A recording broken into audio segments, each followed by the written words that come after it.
Welcome back to another brand new episode of Tribal Council Chat. As always, we are your hosts. My name is Bruce Heller. And my name's Brett Parnell. And let's dive in. We are somehow, I On feel like we episode started 11, this or 2 10. weeks ago, already to week 10 of our Vanuatu rewatch.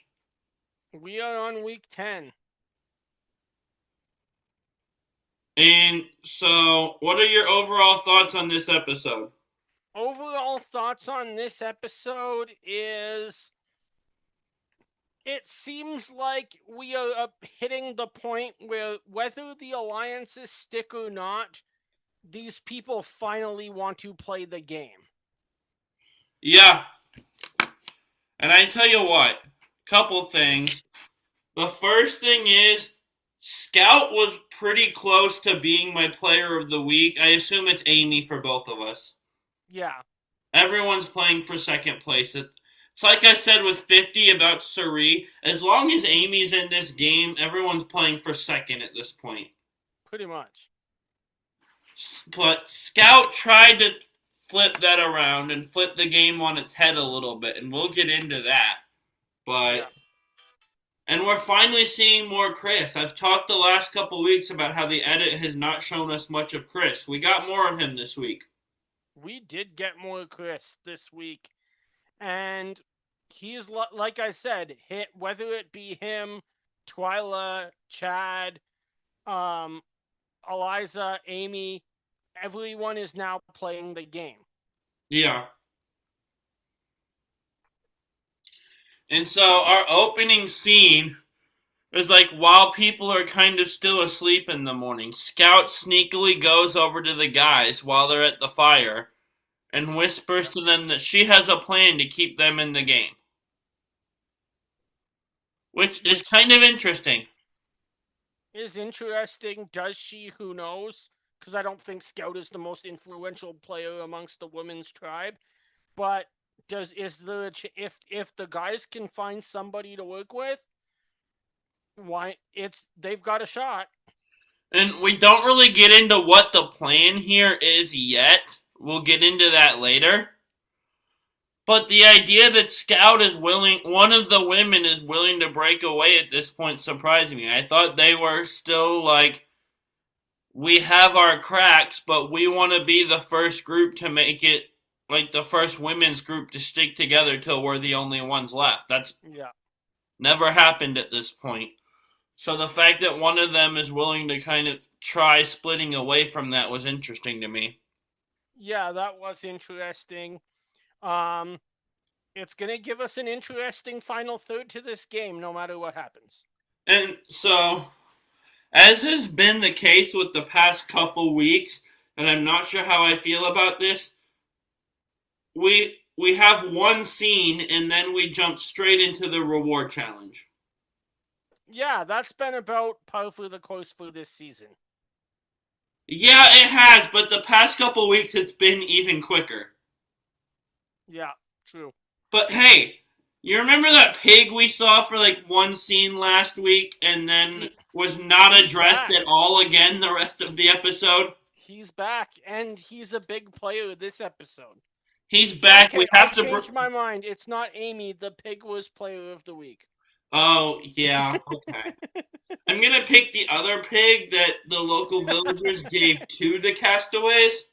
That then they coincidentally left at home and didn't take the gift. Yeah, why would you... We'll get into this. Why would you not bring that back to camp with you? That is so much food. I mean, I've not taken a gift before, so I know what that's like, but... But when you're starving and someone it's not gets you a smart pig... idea if you were allowed to. Yeah, I'm not sure. They seem to just kind of not want it, though, which was shocking to me. We'll get there. I'm skipping ahead a little bit. But we have to bring the pig with us to the reward challenge. Yeah. And Jeff has a buff prepared for them to put on the pig because they got there and said, oh, he needs a buff. And Probst was just expecting them to say this, I guess. That was funny. And so they put the buff on the pig. And the way this works is we're split into two teams. One member of each team is two teams of four. One of them is attached to a rope that is like tangled through a bunch of um obstacles. Can I can And I the just say person when who's you attached to the rope also has their hands tied, so they can't maneuver themselves. Their teammates have to do it for them. can I just say when you said why would you not bring the pig back to camp? There's only one answer why you wouldn't. Production said no.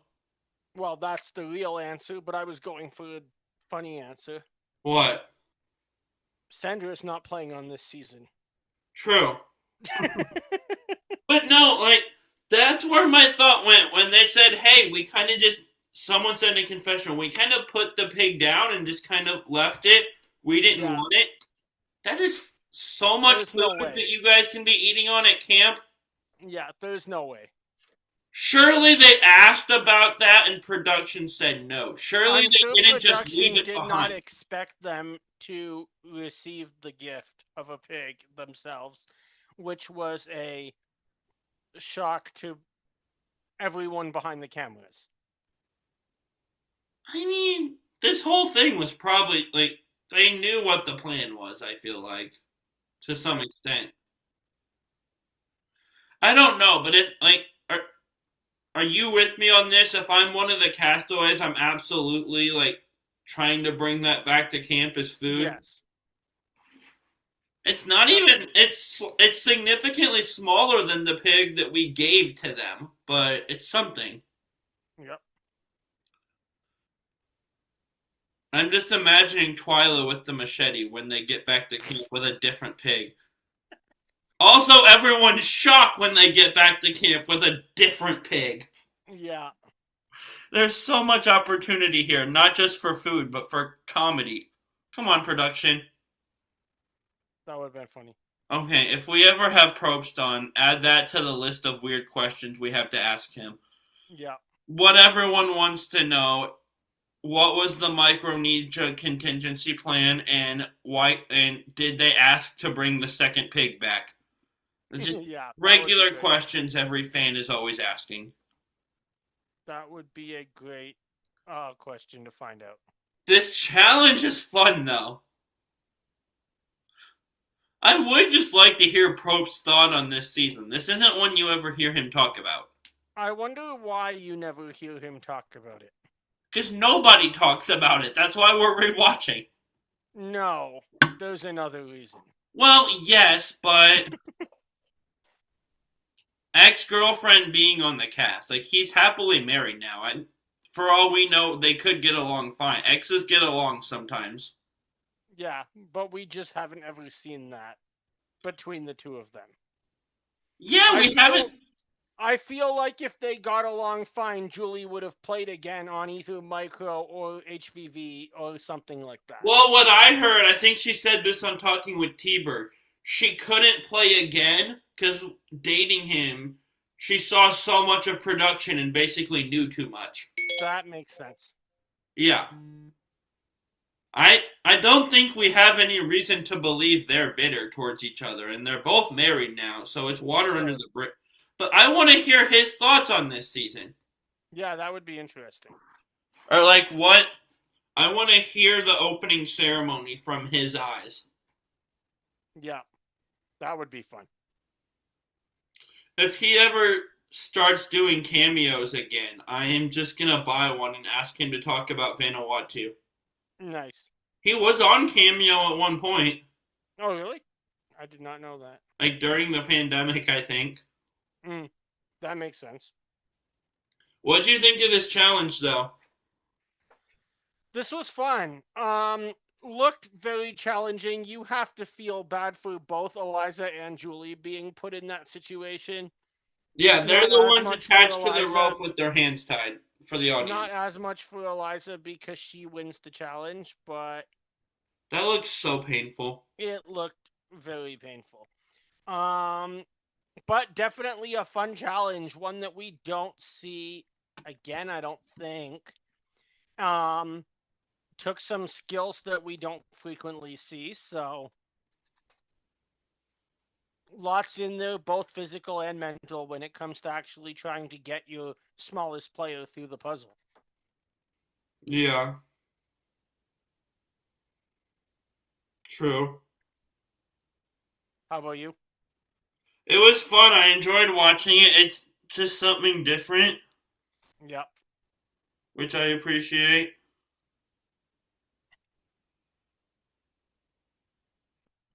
And so, yeah, this was so much fun. And the group of Eliza, Chad, and Amy wins. And I didn't share what their reward was. We're going to a local village where there's a tribe that lives a lot differently than we do and a lot differently than we're living on the island right now. And we're going to have a feast and a celebration with them. And we're bringing Mr. Pig as a gift to the villagers. Who Mr. Pig probably didn't last very long once he got there. Unless they just kind of kept him to give him to the next visitors. Apparently, that's what they do. Fair enough. I. When do you think they're getting their next group of American visitors? Ever? They probably still haven't had one. Palau. Fair. Vanuatu and Palau. Was Palau filmed in the same islands? No. Okay. Palau and Vanuatu are separate sovereign countries. Well, yeah, but a lot of these, like, back-to-back seasons will have different names, and they're filmed in the same general area. Palau and Micronesia were filmed in the same islands. Okay. Vanuatu, this is the only time they've ever filmed there. Panama was obviously filmed in the same islands as Pearl Islands and All Stars.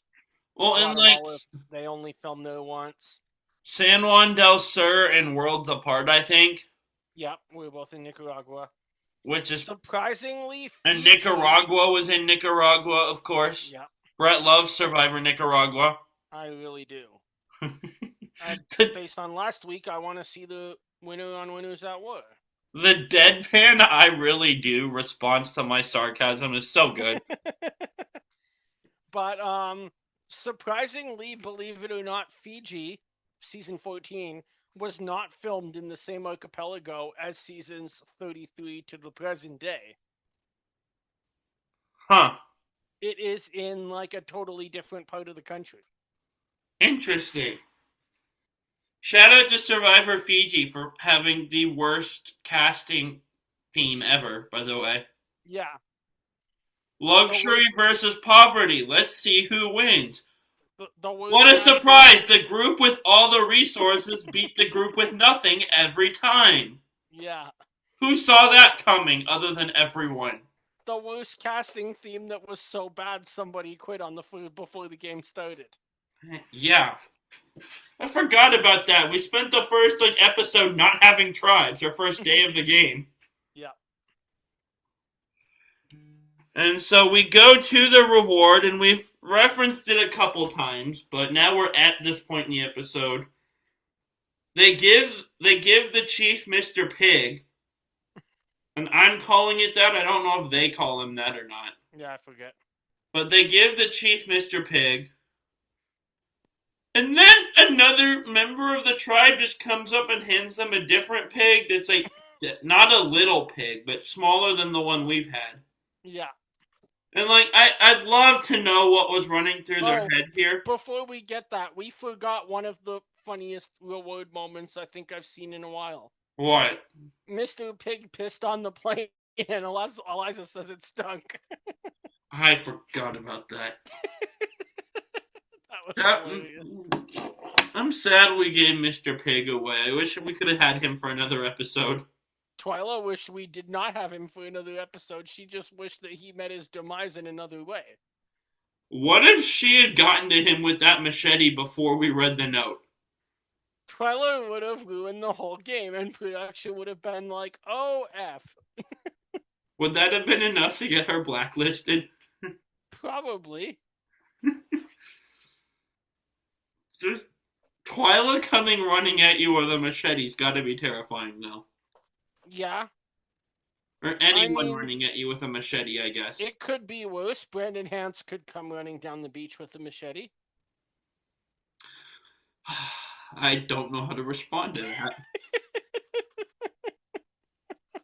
But getting back into the episode, if You could production have a machete if in production Amazon. wasn't expecting the second pig, and we Yeah. don't know if they were or weren't, imagine how confused or surprised they would have been here.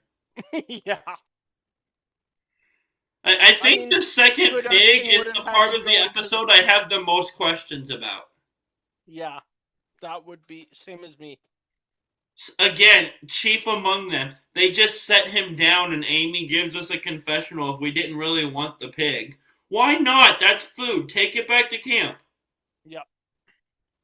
Like the way they, and this might just be how they edit. It seems like they just set it down and like, if The impression I get, and I could be totally wrong here because I am not a farmer, is that, like you said, that the pig wasn't as large. I get the sense that this pig may have been a juvenile and therefore not legal to consume for food yet. true, but it's And bigger than some of the pigs in the pig challenge.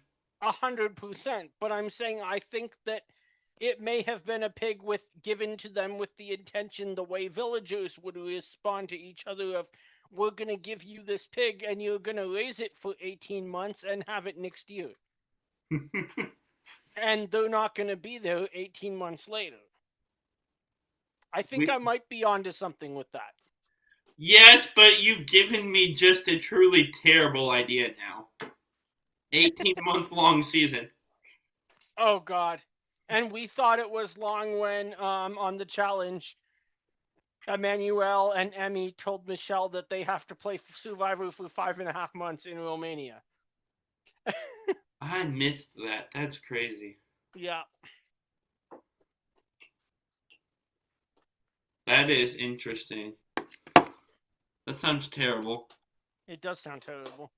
But yeah, so our castaway, while we're sitting on the bench, we set the second. Also, Mr. Pig. Last note on him. Imagine him in the pig wrangling challenge from earlier. That would have been tough. As stubborn as Mr. Pig is, Maybe Mr. Pig was the pig that Rory caught that was like Jai freaking Gantic. Mr. Pig's bigger than that pig. He's too Maybe, big for that challenge. maybe production gave him a lot of animal growth hormones over the course of the last 10 days of the game. Oh my gosh. There's so much content with that pig, and he's. But yeah, and so the tribe that we're visiting, the villagers, they start all doing this traditional dance and song. This That giant was group cool. of them. And Amy tells us in confessional she could feel the ground shaking from their dancing and stomping. Yeah. That's That was really cool. Yeah. And the castaways get invited to join in on this, which is even cooler. Yeah. And then we get handed a bowl of something, each one of us. I say we Cava. like I'm there. That's just how I wrote the notes. Each one of the four castaways gets handed this bowl of something called Cava, I think they said Yes. it's called. Not a So small bowl. And they're getting Cava told, is hey, chug this Cava. to spit out the last sip. Yeah.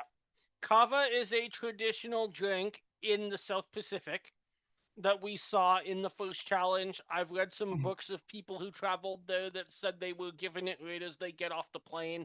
I have an interesting story of something that I've seen online and Okay. in documentaries and stuff.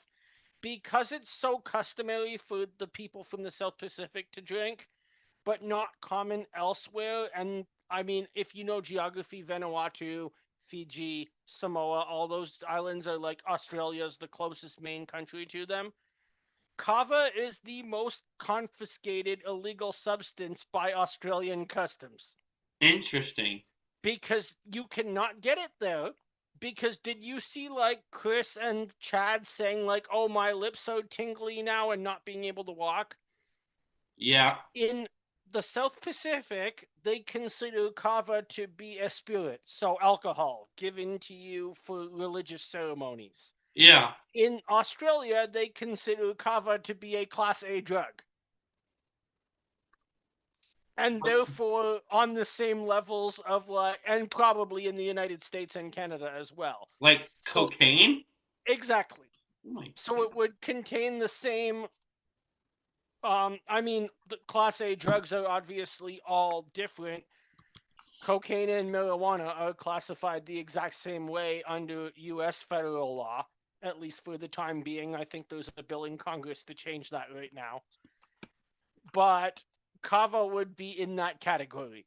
So it is not surprising to me at all that these guys, along with Amy and Eliza, but I think we get more content from Chad and Chris, drink that bowl of kava and have no clue what they're doing. Yeah. My favorite part of them drinking it is the way Eliza describes it, Yeah, which I don't remember the whole thing. I remember, like, she said it tastes like and listed off these things. The first one was mud and the last one was vodka. yeah, mud, water, and vodka. There we go, which sounds miserable. But they drink their bowl, and then we see them. It's nighttime, so we have the night vision cameras going. I just looked it up. I should apologize. Kava is legal in the United States. It I is just looked illegal that in up too. Australia. I was just guessing because I've only heard about it in Australia before. But That makes sense because they're right down there by it. yeah,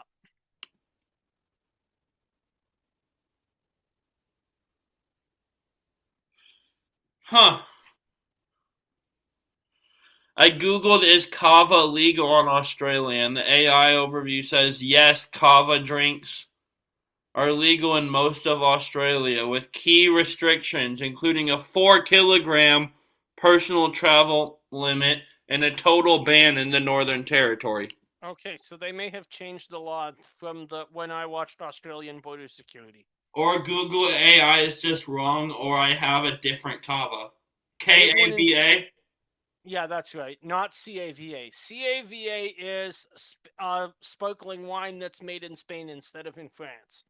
Of course you know that. I just had some today at a wine tasting. That, again, not surprising. But so we go from kava and like Chris and Chad already being drunk on their kava, and we're sitting by It like says this. online that the law in Australia was changed in 2021. Oh, So okay. that explains it. Well, this was filmed a couple years before that. Yeah. And by a couple, I mean Oh, a way lot. longer than that. But 16 years before that. we're sitting by the hut, we're sitting by the fire. It's nighttime now. And we're eating this meat that they say doesn't have much flavor. Yeah. But like you're eating meat and you've been starving, so it probably couldn't have tasted that bad. It couldn't have tasted that bad provided that you can actually digest it. Amy said it tasted like rubber, which gives me the impression that it was probably Rubber. inedible in the form that it was being given where you would just chew it forever. Interesting. Whatever was edible of it was probably fine, but I get the sense that a lot of it was probably not edible based on what Amy was saying. And so do the locals just eat that anyway? I'm assuming they probably know how to prepare it and eat which parts to eat better than people that are not So did they not serve us local. this or did we just find this and decide to try and eat it? They serve them the entire like body of a baby cow. Okay. But they didn't really tell them here's what you eat and here's what you don't and here's where you find proper meat and such. They just kind of gave it to them and let them figure it out for themselves. And to make matters worse, it's dark outside. Correct. And then after we eat our pieces of rubber, the children come to the castaways and come around the fire and they sing this song that they specifically learned for the Americans. Yep. Which was just adorable. This was. Visiting locals is always my favorite reward of a It's season. always amazing. Yeah. And so we go back to camp. And if you remember the first scene of the episode, Scout told the guys she had a plan. And this is where she tells Julie and Leanne that she wants the three of them to vote with the two guys and vote Eliza out. Yeah. And I'm not sure Eliza's a great target here because she kind of seems to have trouble getting along with people. Yep. But I love what Scout's doing here. Absolutely.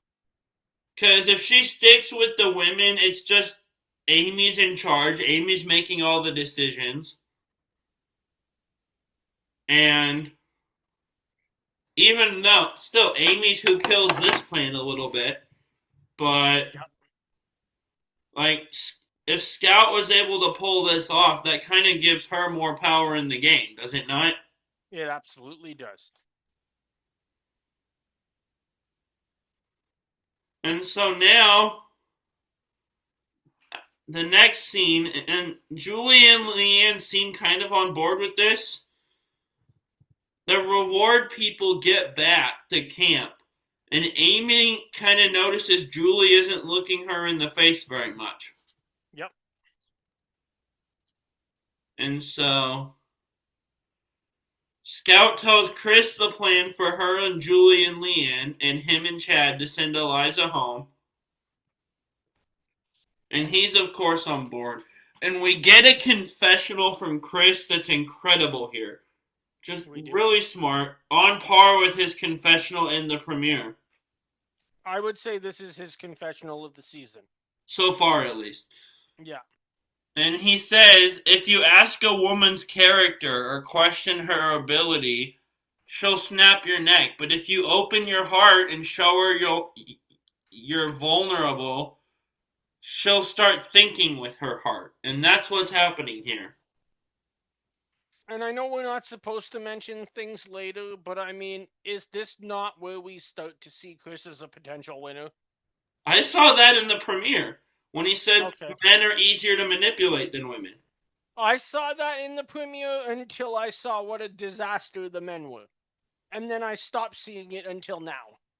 They really haven't shown him much of us till now. The men's content was all either Sarge, Rory, or Chad, with a little bit of Travis Bubba in there. Fair. I don't know why I keep Travis calling him Bubba's both now names. got two names.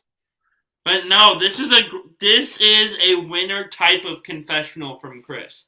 Yeah, absolutely. And we'll see if he ends up going all the way or not. It doesn't look great numbers wise, but no. Just incredible from him there. Super smart. Yep. We go to immunity, and we have another classic Survivor challenge in it. I don't know what it's called. Stand on a pole. What? Stand on the pole. Oh, is that the name of it? No, but I assume that that's what it is.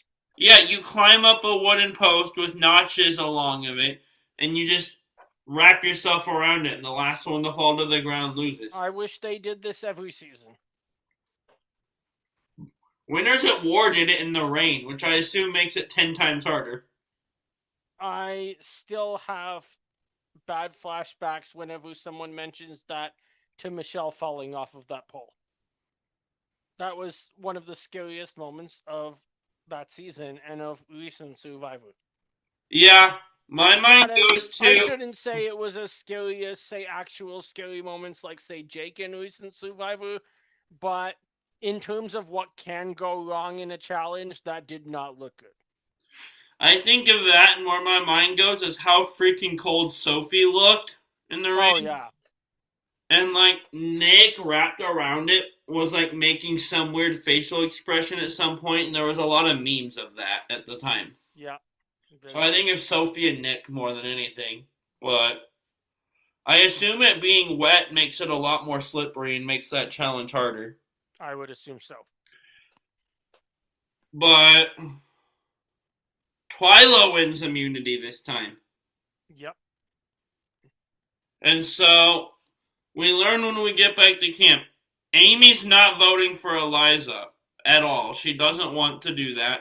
She's afraid of these big, strong guys being around and winning all the immunities. And that is very smart for Amy in two different ways. Because if the guys are gone and it's just the women, I think there's more than just her being afraid of the men. If we get to the final six of the women here, we have Eliza, Amy, Leanne, Julie, Twila, and Scout. Who's winning all the immunities? Right to the end. Yeah, not Amy. It's Amy. Yeah, it is Amy. Sorry. But also, so, not only does she not want the guys to win, but Amy is setting herself up in a position to go on an immunity run and get right to the end of the game where the other woman can't do anything about it. And if Amy does that and gets to the end of this game, Amy's our winner. well, and Amy kind of already seems to not trust the women and realize the threat she's made herself too. Yeah. But here's the thing. Because Twila and Scout definitely do. Well, Scout does at least. Twila and Scout are on board. I assume Twila is. Yeah. Julie and Leanne kind of seem to be on board with the Eliza thing, no? They might be, but I think they're just trying to go along to get along here. I think at this point, Amy, Julie, and Leanne do not want to do that because it's in their interest to try to sit at the end with Eliza, not to sit at the end with, say, Twila, who's going to get all the men's votes. Here's the thing, though. We get this scene where Julie asks Amy, like, hey, we're for sure going for Chad. And Amy says, yeah. And Julie basically says, like, oh, the Eliza plan got, like, talking about that plan. Like, oh, it just kind of got me excited a little bit. It got other people excited. But if I'm someone that's, like, pushing for that plan, and Amy's like, oh, we're not going to win immunities as long as these big, strong guys are here. You know what my argument was? What? Look who just won the immunity challenge we got back from. The guys aren't going to win every time. Yeah. But Twila literally just won, and Amy's argument is, oh, we have to keep the guys or they'll win every immunity challenge. Fair enough. That is not the best timing to be making that. It works for her, but that is terrible timing to be making that argument. You're right. And Amy won the last one, too. And nobody points that out. Nobody's like, hey, Twila won this and you won the last one. That's right. They all just go along with it. It's crazy. And so, we go to Tribal. Not much notes from the, like, talking portion of Tribal. Chad goes home, sadly. Yep. And we're down to one man standing. Yeah, we're down to 6 women and Chris. Things look bleak for our guy Chris here. Yep. And so, looking forward to next week. Should be a fun episode. Hopefully, like, if you're the women, now's the time to try to make a move, right? Yeah. Of course, it's a slippery slope. If you come looking forward to next week, if you're the women, you can either make the easy move and take Chris out, or you can think, oh, there's only one of him now. We can take him out at any time we want. Yep. And, like, the strategic, gamey side would go with the second one, but it's a slippery slope. It's like throwing a challenge. You never know what comes next. Exactly. So if you're them, what do? You take him out next week if he doesn't win immunity? What? That's what I would do. I guess we'll see. That's where my mind goes, but I see, like, if this was 59 or 49 or 39 instead of 9, they would keep him, no question. Yeah. Because they'd want to put a big move on their resume. It'd be the era of, this was before the era of needing to make all these, like, big, flashy moves. This was 20 some odd seasons before that era.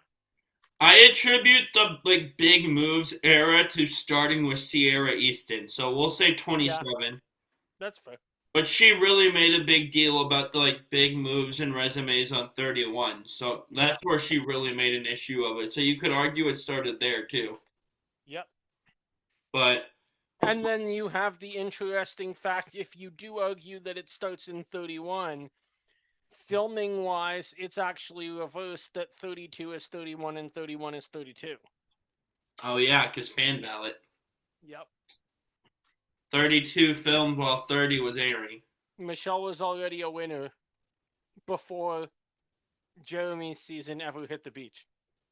She just didn't know it. Yep. The longest wait for the money in reality TV history. Wow. That's wild. 1 year and 1.5 months or something, she told me. Yeah. Okay, so who's going first in a line blindside first boot?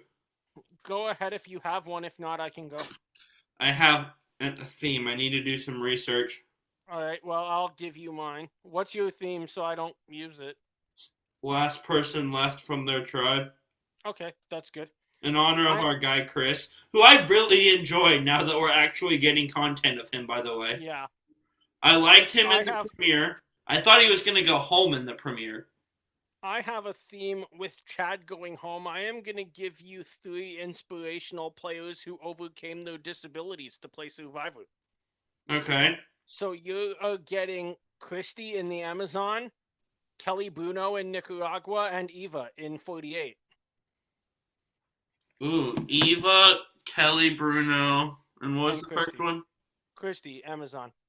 I'm gonna align with Eva. I was rooting for her before 48 ever started because we're both big hockey fans. I agree there. Also, crazy move by her at Final Tribal of, hey, I'm a doctoral student and super smart, and here's the science research I'm doing. She worked with Christian Hubicki for a while. Yeah, and we didn't know that at all during the season. None. She pulled that out at Final Tribal. Yeah. Brilliant move. I'll first boot Christy and blindside Kelly. Yeah, I'm going to agree with you there. Not like actually like physically blindside her and knock her over like someone else we reference on this podcast, but like blindside her with a vote out. Yeah.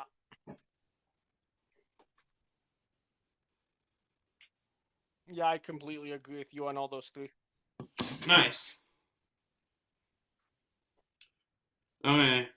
I have 2 of mine. Name a random Survivor season. Name a random Survivor season. I will give you Survivor Cook Islands. Okay. I'm going to go with Swapped Tribe here because there was 4 original tribes. Okay. Okay, here we go. You have the last people remaining from their tribes. Okay. Just like last week, I'm going to Pagong again, and you get Colleen Haskell. Yep. Then the very next season, Australian Outback from Kucha. You get Elizabeth Filarski, now Hasselbeck. Okay. And then you just picked Cook Islands. Yep. And we had 4 starting tribes, so I went with swap tribes when there was just 2. Yep. But of the original start tribes, this was the earliest. The other 3 all had people last longer than this too. Okay. So the last person from original and swapped Rarotonga, you get Adam. Nice. When you said that, I was like, wait, I'm trying to go through it in my head, and I'm like, did Adam or Pavudi make it longer? So that's interesting. Adam. Yeah. Adam was 5th, Parv was 6th. But they were the last Raros. Manihiki, Puka Puka, and Aitutaki all had people last longer than him. Yep. All right. I am going to align with Elizabeth. I'm going to blindside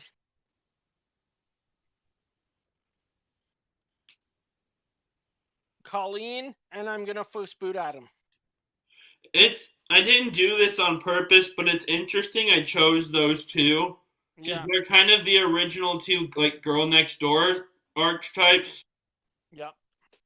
Very similar, like, style they're presented to us in on the show. You could argue that Amber was in that category in Australia as well. True. Elizabeth definitely gets that edit more, though. Yeah. Or gets more of an edit. That comes down to Joey. Well, Elizabeth goes farther, but even when they're both in the game, she just gets a larger portion of the edit. Yeah, very true. But I'm torn, because I lose to either of the women just based off of how likable they are. Like I said, that whole girl next door thing. Yeah.